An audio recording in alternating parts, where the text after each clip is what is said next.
আচ্ছা তোমার যখন কোনো কিছু হয় হাসছে দেখ, তুমি গাড়িতে ধাক্কা মারছে কে মারছে আমার দেখার দরকার নেই, ধাক্কা মারছে তো 5,000 টাকা যাচ্ছে তো, তুমি গাড়ি শিখতে গেলে তখনও কতবার মানে গাড়ি দেওয়া হয়েছে,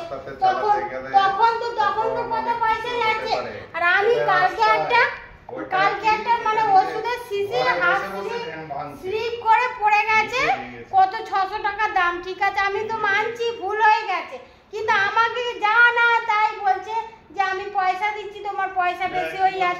যাচ্ছে। আমি ইনকাম করছি এখানে মানে নার্সিং হোমে কাজ করছি, তা সত্ত্বেও আর কি বলবো স্বামীরা কি বলবো যতই দোষ করুক আর খরচা হোক মানে খরচা হোক আর যাই হোক মানে নিজেদের আমরা কিছু বড় কিছু বলা যাবে না, তখন বলবো ওটা হয়ে গেছে। আর আমাদের বউদের যদি কোনো কিছু হয় মানে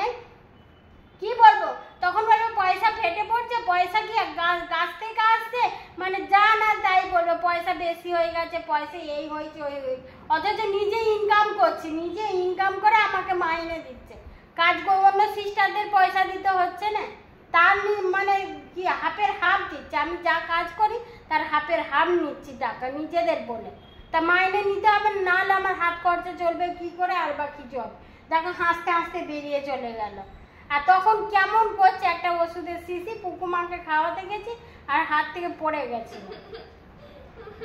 আর তার জন্য একেবারে কত কি বলছে, নিজেদের মানে বড় বড় কিছু হয়ে যাচ্ছে 5,000 10,000 টাকা কোথায় চলে যাচ্ছে, তখন চুপ করে থাকবে, ঠিক মানে ম্যানেজ করে নেবে, তখন আমাদের বউদের মানে কোনো কিছু বলা যাবে না স্বামীরা যখন কিছু করে। আর আমাদের যদি একটা কিছু মানে শিশি ভেঙে যায় বা কোনো কিছু হয় অমনি তোলকালাম শুরু হয়ে যাবে, আর চলে গেল বলতে